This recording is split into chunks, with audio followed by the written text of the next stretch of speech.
From the outside, the castle seems indestructible. The stone walls soar to the sky, the towers stare at the world with cold loopholes, the moat gapes empty or watery. But when an enemy army appears on the horizon, this stone hulk turns into an arena of desperate struggle. The thick walls don't just stand, they scream resistance. Every stone, every crevice, every shadow is part of an elaborate, ruthless defense machine. People do not sleep. They live on the walls, in the towers, at the gates, closer to the clang of metal and the screams.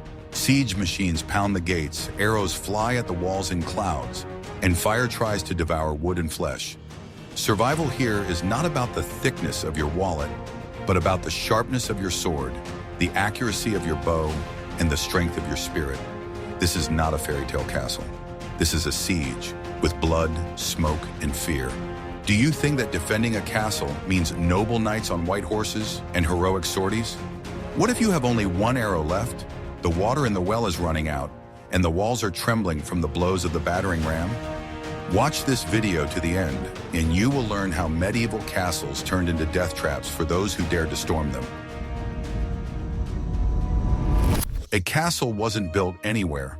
It was not planted in a clear field like a flower. The castle site was the first and main bastion, a natural ally that could decide the outcome of a siege before the enemy even approached the walls. The wise lord chose the position as a predator chooses a place for an ambush, with intelligence, calculation, and knowledge of the enemy's weaknesses. The perfect place is the altitude, a hill, a rock, a cliff. The higher the castle, the harder it is for siege machines to reach it, the harder it is to dig, the farther the sentries can see.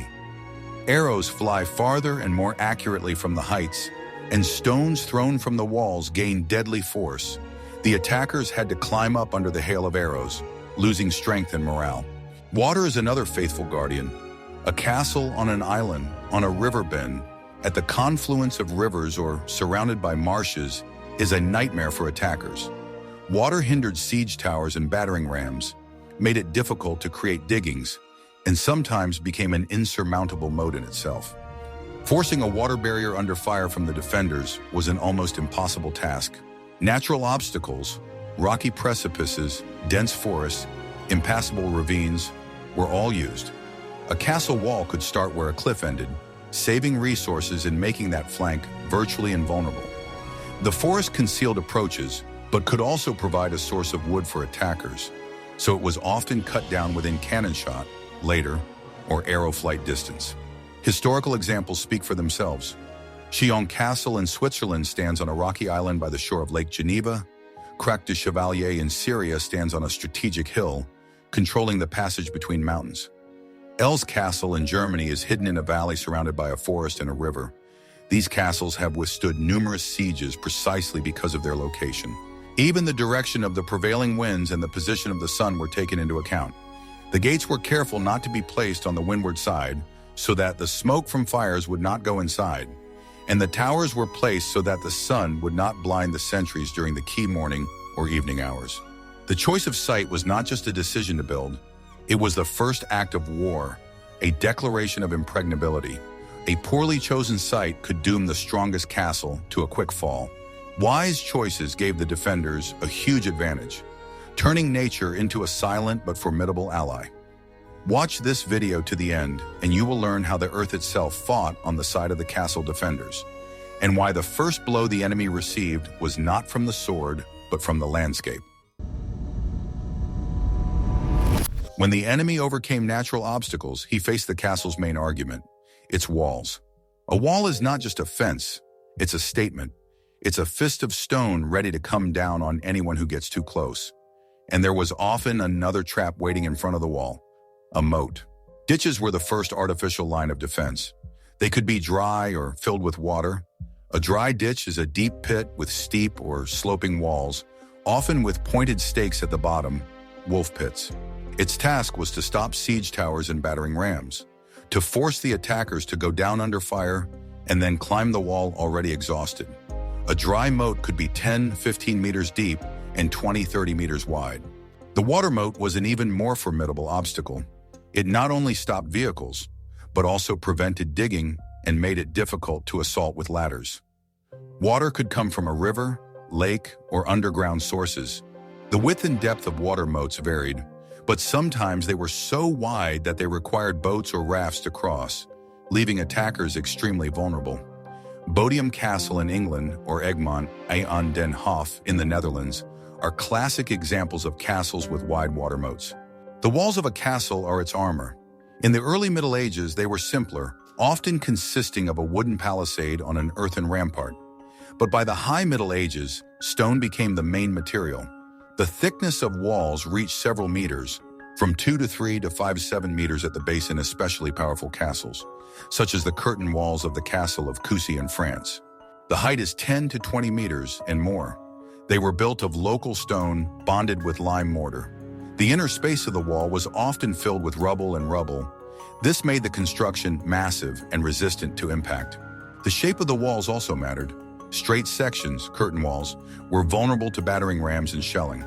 Therefore, architects began to use towers to flank the walls, allowing crossfire along the curtain walls. Later, walls were built with a slope at the base, slope or talus, to allow stones thrown by the defenders to ricochet toward the attackers and for greater stability. At the top of the wall, there was a combat passage, valgang, protected by Merlin teeth, between which there were embrasures crenellations. This allowed archers and crossbowmen to aim their fire while remaining under cover. The walls were not just a barrier. They were an active element of defense. Stones and timbers were thrown down from them. Boiling water, hot tar, or oil was poured down them, although the latter was expensive and used less often than is commonly believed. Anything that could stop or cripple the enemy went into action. A wall is not a passive defense, but a platform for a deadly response. The towers are the vertical of power and defense of the castle. They pierce the sky, dominate the walls, and serve as the eyes and fists of the castle. From simple watchtowers to mighty donjons, each tower had its own role in the complex symphony of defense.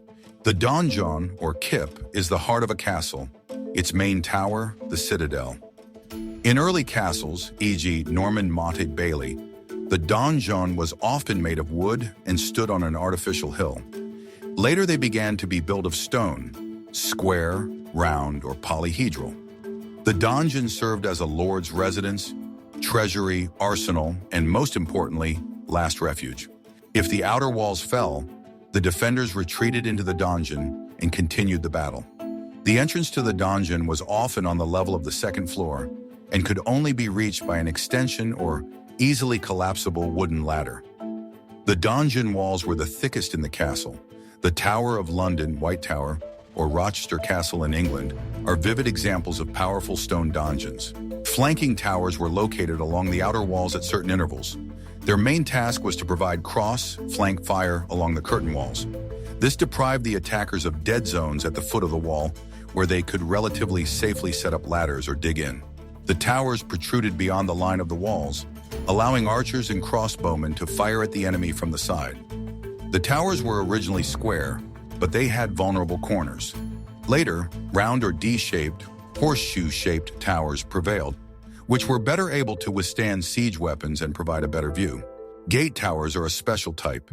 They protected the most vulnerable place of the castle, the gate. Often they were two powerful towers connected by a gatehouse, forming a full-fledged small fort inside the castle. Inside the towers were combat tiers with loopholes, living quarters for the garrison, and warehouses. At the top of the tower, there was often an open area protected by battlements for sentries and the installation of throwing machines, e.g. ballistae or short-range catapults. Towers also served as a symbol of power and status of the castle owner. The higher and more powerful the towers were, the more powerful the lord seemed to be. But their main function was utilitarian, to see the enemy from afar, to bombard him from all sides, and to provide a last line of defense when all else was lost. A tower is a stone warrior who never sleeps. Watch this video to the end to learn how the donjon became the last hope of the besieged and how one well-placed tower could change the course of an entire siege. If a castle is a fortress, the gate is its Achilles heel. It is the only place intended for passage, and thus the main target for any assault. Therefore, defense of the gates was of paramount importance, turning them from a simple entrance into a complex, multi-level system of death traps. Let's start with the approach. In front of the gate, there was often a barbican, a forward-facing fortification, a kind of outer courtyard or pre-bridge fortification. It forced the attackers to move through a narrow, winding passage under crossfire from the walls and towers of the barbican before they reached the main gate at all. Caerphilly Castle in Wales has an excellent example of a complex barbican system. Then there is the drawbridge. It was thrown over the moat and could be quickly raised by chains or ropes from inside the castle, cutting off access to the gate. Sometimes the bridge was not a lift bridge, but a swing bridge, or simply a wooden bridge that could be easily destroyed. The gate itself is not just one door. It's a whole complex, massive wooden sashes, ironclad to resist fire and impact. Behind them are one or even two or three lowering bars, or portcullises. They were made of strong wood, often with iron tips at the bottom, and could be lowered rapidly through grooves in the walls, walling up a passage or separating a breaching group of attackers. The passage through the gate tower, or gatehouse, was a long, narrow corridor. At the top, in the ceiling of the corridor, were murder holes. Through them, the defenders could pour boiling water, hot tar, throw stones, or shoot at enemies trapped between the lowered outer portcullis and the closed inner gate. This turned the passage into a veritable meat grinder. On the sides of the corridor and the walls, there were also narrow loopholes from which it was possible to fire at the enemy at point-blank range. Sometimes the first line of gates and portcullises was followed by a small courtyard and then a second line of gates. This created another killing zone. The gate towers flanking the gate were armed to the teeth. Archers, crossbowmen, stone throwers. Everything was aimed at destroying anyone who tried to break through. Often there was a special ledge above the gate, the machicolations, which allowed various objects to be thrown vertically downwards at the attackers. Even if the enemy managed to break down the outer gate, he would find himself in a narrow space, in the crossfire, pelted with stones from above, and the next gate would be lowered before him. A castle gate is not an invitation to enter. It is an elaborate trap. The walls and towers of the castle were more than a mere barrier. They were an active defensive platform, riddled with special openings and hiding places that allowed the defenders to fight effectively while remaining as protected as possible. These were the teeth and loopholes, the eyes and teeth of the stone giant. At the top of the walls and towers, there was a combat passage, Valgang, protected by a parapet. This parapet was not solid. It consisted of alternating high stone ledges, merlons, teeth, and gaps between them, crenels, embrasures. This system was called crenellation. Merlons provided cover for defenders while they were reloading their bows or crossbows, and through the crenellations they could fire. The height of the merlons was usually at or above human height. Sometimes the merlons themselves had narrow loopholes which gave additional protection. The shape of crenellations and merlons could be different, sometimes reflecting local architectural traditions or even the heraldry of the castle owner. Slits, or embrasures, slits, were narrow vertical or cross-shaped openings in walls and towers, designed for firing bows or crossbows. They were very narrow on the outside to minimize the chance of being hit by an enemy arrow, but widened on the inside to give the archer or crossbowman room to maneuver in a larger sector of fire. The shape of loopholes has evolved. Early loopholes were simple vertical slits. Later, cross-shaped loopholes appeared, convenient for both archers, vertical part, and crossbowmen, horizontal part for aiming. Even later, with the advent of firearms, round or key-shaped loopholes appeared for pens and small cannons. The location of loopholes was carefully thought out. They were placed at different levels of towers and walls to provide a multi-layered shelling of the approaches to the castle. They were in donjons, flanking towers, gatehouses, even in the walls of some internal buildings. Each loophole was aimed at a specific sector, leaving no blind spots. The murder holes mentioned in the context of gates are also a type of loophole, but oriented vertically downward. They were located in the vaults of gates, in projecting galleries, machicolations, or bay windows, allowing defenders to hit an enemy directly at the foot of the wall or under the arch of the gate. The machicolations are another important element. They are stone-hinged loopholes projecting beyond the plane of the wall and supported by cantilevers. The floor of the machicolations had openings through which stones, boiling water, or shots could be dropped vertically downward from behind the shelter of the wall. The machicolations replaced wooden hoardings, which were vulnerable to fire. All this system of crenellations, and loopholes turned the castle into a kind of hedgehog, ready to shower the enemy with arrows and stones from any direction, while safely sheltering its defenders. Getting to the foot of the high castle wall was only half the battle for the attackers. Even if they escaped the arrows, they faced another danger: the deadly rain that the defenders could rain down on them from above. Special constructions were used for this purpose. First wooden hurdles, and then stronger stone machicolations. Herds, or gorditiums, bretex, were temporary wooden galleries or balconies that were attached to the outside of walls and towers during sieges. They protruded beyond the wall and had holes in the floor through which the defenders could fire vertically and drop stones, hot water, sand, quicklime, or other unpleasant gifts on the enemy. Hurdles gave defenders an advantage by allowing them to attack the blind spot at the base of the wall, out of reach of arrows from conventional loopholes. The construction of hurdles was relatively simple. Wooden beams were inserted into special sockets in the wall, gouges, or supported on consoles. They often had a roof and protective shields on top. However, herds had a major disadvantage. They were made of wood and could easily be set on fire by enemy incendiary arrows or shells. A fire on a hedge could spread to other wooden parts of the castle. Therefore, over time, especially from the 4th centuries, stone machicolations replaced the hurdles. These were already permanent structures that were part of the masonry wall. The machicolations were a hinged parapet or gallery projecting forward on stone brackets, consoles. The floor of the machicolations also had openings for vertical firing. The stone machicolations were much safer and more reliable than the wooden hurdles. They did not burn and provided better protection for the warriors above. The machicolations were usually located on the upper tiers of towers, above the gates, and along the curtains at the most important parts of the defense. The entire battle course could be equipped with a continuous line of machicolations. It was not only stones that were thrown through the openings of machicolations and heddles.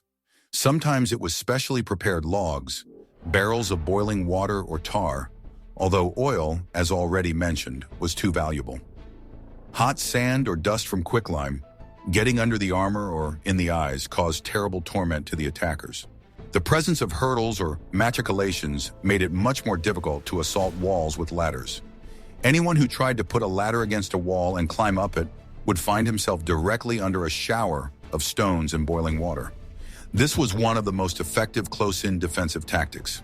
Thus, the upper edge of the castle walls was not just an observation platform, but an advanced line of fire, capable of unleashing a veritable storm of stone, fire, and pain on the heads of the enemy. Watch this video to the end, and you'll learn how a simple hole in the floor became a cauldron of hell for the stormtroopers, and why looking up at the castle walls could be the last time in their lives. Siege was not only a furious assault, but also a long, grueling confrontation where resources and the ability to withstand hardship played a key role. Castle defenders had to be prepared not only to repel attacks, but also to survive in isolation, sometimes for months or even years. Therefore, internal organization and supplies were as important as the thickness of the walls. Water is the source of life. Without it, the garrison would not survive for days. Therefore, having a reliable source of water inside the castle was critical. The ideal option was a well dug right in the courtyard, or even inside the donjon. The depth of wells could be enormous, reaching tens of meters to reach the aquifer, especially if the castle stood on a hill. Sometimes cisterns were used to collect rainwater, but this was a less reliable source. Poisoning a well in a besieged castle was one of the main tasks of the attackers, if they succeeded. The defenders guarded it carefully. Food supplies also played a crucial role. Grain, flour, salted meat and fish, cheese, barrels of wine and beer were stored in the castle. Special cellars and storerooms were provided for this purpose, often in the most protected parts of the castle, such as the lower levels of the donjon. The amount of supplies determined how long the castle could resist. There are known cases when the besieged went so far as to eat horses, dogs, cats, and even leather belts. Besides food and water, other supplies were needed: firewood for heating and cooking, arrows and bolts for bows and crossbows. They could be made and repaired right in the castle if there were craftsmen and materials. Weapons and armor, materials for repairing fortifications. The presence of a forge in the castle was a big plus. Another serious threat in sieges was undercuts or mines. Attackers could dig a tunnel under a wall or tower to collapse it by placing wooden posts under the base and then setting them on fire or using gunpowder in later times. The defenders countered this with countermines. They would listen to the ground, trying to determine where the tunnel was being dug, sometimes by placing bowls of water on the ground to see the vibrations. Then they dug a counter tunnel to intercept the enemy miners and engage them underground or to collapse their tunnel. It was a silent, invisible war, full of danger and claustrophobia. The morale of the garrison was also an important factor. The long siege, lack of food, disease, and constant tension all wore the men down. The commandant of the castle had to maintain discipline and faith in victory. Sometimes sorties were organized to raise morale, although they were very risky. Thus, the successful defense of a castle depended not only on its fortifications, but also on the foresight of its defenders, their ability to provide everything they needed and to resist not only an open assault, but also the hidden threats and hardships of a long siege. Watch this video to the end, and you will learn how a simple well could be worth more than gold, and what invisible battles unfolded underground during the siege. No matter how strong the walls, no matter how clever the traps, the castle was just a pile of stone without its main weapon, the garrison. The men who defended the fortress were its living shield and sword. The outcome of the siege depended on their skill, fortitude, and courage. The composition of the garrison could be different. In peacetime, the castle had a small number of soldiers, the Lord's personal guard, a few guards. But when there was a threat of a siege, the garrison increased considerably. It included professional warriors, knights, squires, sergeants, mercenaries, as well as militia from the local population who could hold a weapon. The number of the garrison depended on the size of the castle and its importance, and could vary from a few dozen to several hundred, and in large royal castles, and thousands of people. The core of the fighting force was made up of archers and crossbowmen. They did most of the damage to attackers at a distance, firing at them from walls and towers. English longbows were particularly formidable weapons, capable of penetrating armor at a considerable distance. Crossbows were slower to fire, but their bolts had greater penetrating power and did not require as much physical training as bows. The castle always kept a large stock of arrows and bolts. Melee warriors, swordsmen, pikemen, warriors with axes and sticks, were engaged when the enemy reached the walls or broke through. They fought in the battle passages, in the breaches, at the gates. Their task was to prevent the enemy from going further, to push him off the walls to repel the attack. In addition to warriors, the castle had other people needed for defense: engineers and carpenters who repaired fortifications, built hurdles, and operated siege machines, if the defenders had any, such as short-range stone throwers for shelling the approaches, blacksmiths who repaired weapons and armor, cooks who prepared food for the garrison, and healers or witch doctors who treated the wounded. Even women and children could take part in the defense, bringing arrows, stones, water, putting out fires. Discipline and organization were key. The garrison was divided into detachments, each of which was responsible for its own area of defense. Sentries were appointed to keep watch day and night, watching for enemy movements. Clear orders were given, and disobeying them could cost the life of the entire castle. Morale played a huge role. The commandant of the castle had to be a leader who could inspire desperate resistance even when the situation seemed hopeless. Religious rituals, promises of reward, examples of personal courage, everything went into play to maintain morale. Treason or panic in the ranks of the defenders could lead to the rapid fall of the castle. The garrison lived in harsh conditions, especially during the long siege. Lack of food, water, sleep, constant shelling, illnesses, injuries, all these things tested people's strength. But as long as the defenders had the strength and will to resist, the castle continued to fight. Watch this video to the end, and you'll learn how a handful of brave warriors could hold an impregnable fortress for weeks. and why the human spirit was the strongest bastion of a medieval castle. Even if the outer walls were breached and the gates broken, the battle for the castle was not over. Medieval fortresses were often built on the principle of the onion or matryoshka doll, with several lines of defense inside. The loss of the outer perimeter meant only a transition to the next, more desperate stage of resistance. Many castles had several courtyards or bailey.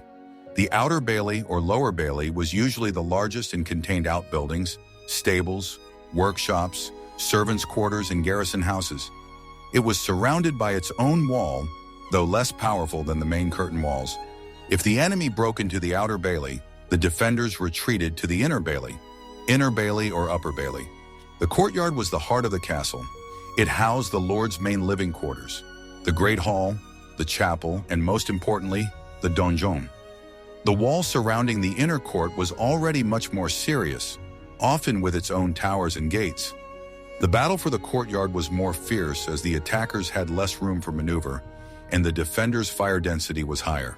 Even inside the courtyards, there could be additional fortifications. Individual buildings could be turned into strongholds. Narrow passages between buildings were blocked by barricades. Staircases in towers were narrow and spiral, often twisted clockwise to make it difficult for attacking swordsmen, usually right-handed, with the possibility of firing from above. If the courtyard fell, the donjon, the main tower, became the last stronghold. It was a fortress within a fortress. With the thickest walls, the minimum number of entrances and loopholes, its own well and food supplies, ideally.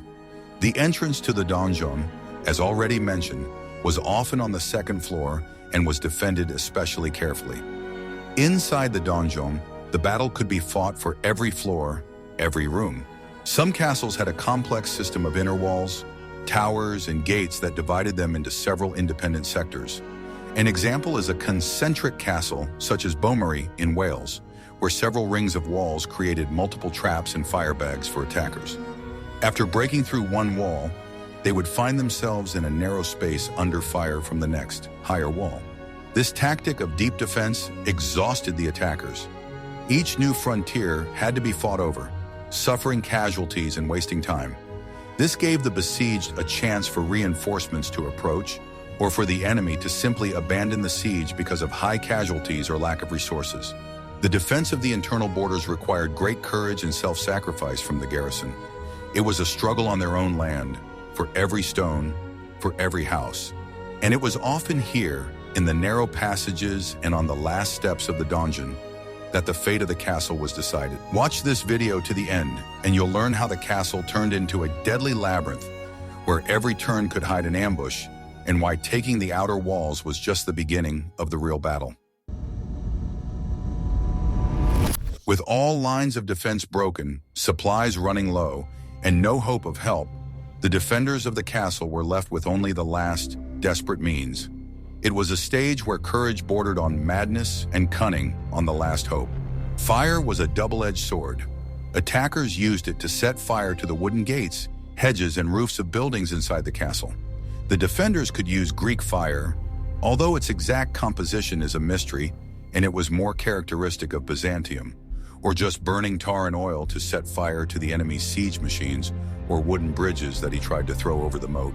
Inside the castle, when retreating from one unit to another, the defenders could set the structures themselves on fire to create a fire barrier, or to prevent the enemy from taking advantage of shelters and supplies. Raiding is a risky but sometimes effective technique. A small group of defenders could suddenly attack an enemy siege camp to destroy siege machines, kill engineers, seize supplies, or simply sow panic. A successful sortie could boost the morale of the besieged and demoralize the enemy, but failure threatened the loss of valuable warriors. Psychological warfare also took place.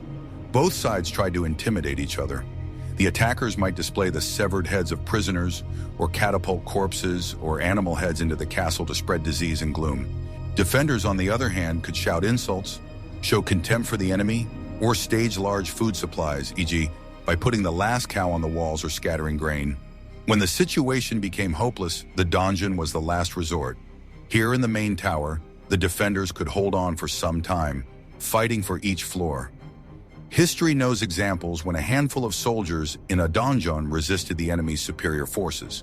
Sometimes, however, the best way out was to negotiate. If the commandant of the castle realized that further resistance was pointless and would only lead to the senseless deaths of all those who remained, he could negotiate with the leader of the besiegers.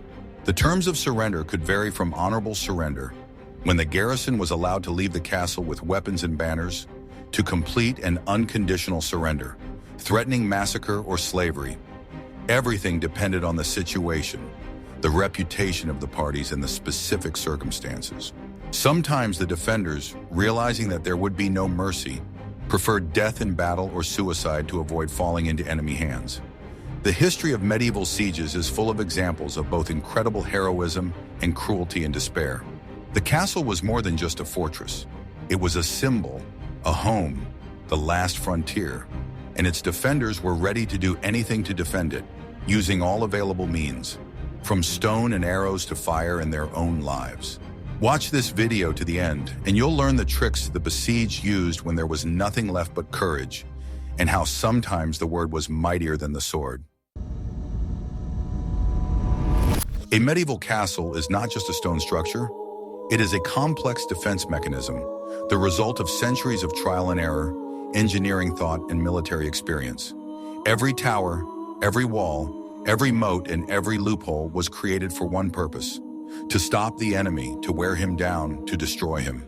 Defending a castle was a science and art at the same time, requiring not only strong walls but also wise command, a brave garrison, sufficient supplies, and an indomitable will to win. From the choice of location to the final frontier in the donjon, everything was subject to the logic of survival. If you want to know more about how these stone giants were built, what siege machines tried to crush them, and what legends were born in the heat of medieval battles, subscribe to our channel. Here we bring history to life, showing it as it was: harsh, ruthless, but full of incredible courage and ingenuity.